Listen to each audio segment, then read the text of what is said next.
Buenos días, ¿cómo están? Bueno, vamos a hablar sobre un tema nuevo, este concepto llamado neofantástico, que fue una manera que se utilizó para analizar específicamente los cuentos de Cortázar. Julio Cortázar, 1914-1984. Fue escritor, profesor y traductor argentino. Fue considerado uno de los autores más innovadores de su tiempo. Sus narraciones transitan en la frontera de lo real y lo fantástico.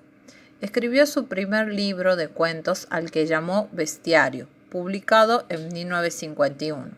Allí se encuentran una serie de cuentos como Casa Tomada o Cartas a una señorita en París.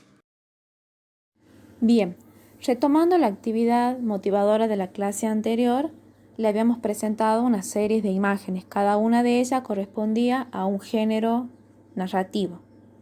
Bien, la primera imagen, como habíamos dicho, presenta la situación de una vida cotidiana de un hombre que está viendo fútbol.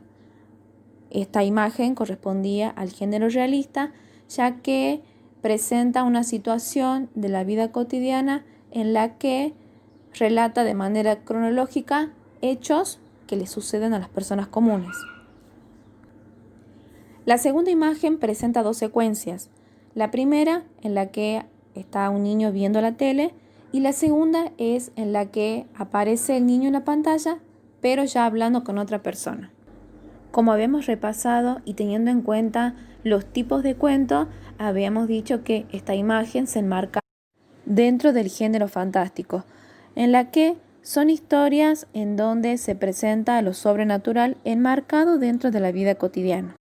En lo que aparenta ser una historia realista, como podemos ver el niño viendo la televisión, de repente irrumpe ese hecho sobrenatural que, como podemos observar en el niño, le genera miedo, terror, ya que no puede explicar a partir de la lógica lo que le está sucediendo. Es por ello que el lector, o en este caso de la imagen el niño, se queda con la sensación de vacilación, con esa sensación de la duda, que justamente es una de las características propias del género fantástico. Y en la tercera imagen, como pudimos observar, no sucede así, ya que la niña no siente ningún temor o miedo al ver a su mamá con ojos de botón. Ella no se cuestiona el hecho sobrenatural, sino que lo asimila de manera natural para convivir con esa realidad. Es decir, en esta imagen sucede algo que rompe con la realidad, pero yo lo podré interpretar o relacionarlo con tal cosa, y allí es en donde se ponen en juego las metáforas. Por lo tanto, nos podríamos preguntar qué significarían para la niña los ojos de botones en su mamá. Y esta es una de las características que se va a diferenciar el neofantástico del género fantástico. Jaime Alasraqui, 1934-2014.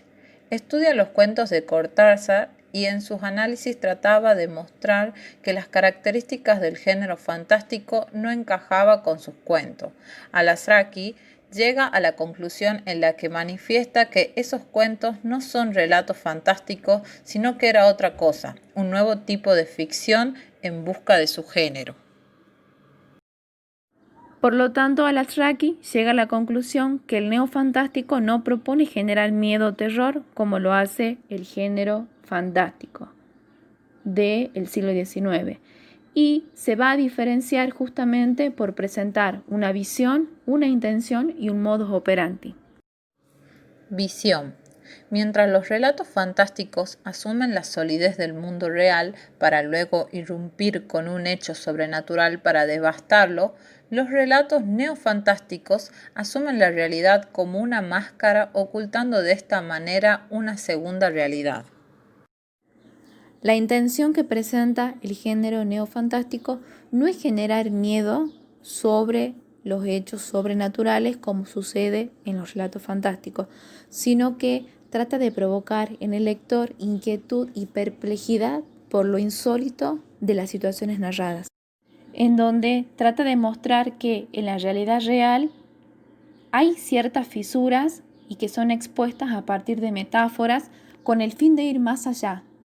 Entonces, uno como lector tiene que buscar sobre las grietas que presentan las situaciones cotidianas, es decir, ¿qué tipo de metáfora representa tal situación? Nos pongamos a pensar teniendo en cuenta la tercera imagen en donde Coraline se traslada a partir de un túnel o un pasaje secreto a otra realidad, pero que sorpresivamente esta realidad la lleva de nuevo a su casa con su cocina, su dormitorio, pero que sus padres no son los mismos ya que cada uno de ellos tiene ojos de botón. Podríamos pensar que el túnel quizás esté representado como una salida de escape porque ella no tolera o no acepta la realidad que le tocó vivir. Modus operandi. Mientras que el relato fantástico reproduce la vida cotidiana tal cual la conocemos y en la que gradualmente se presenta un hecho sobrenatural o imposible que interrumpe con la aparente normalidad, en el neofantástico, sin embargo, en las primeras líneas el autor nos introduce al elemento fantástico.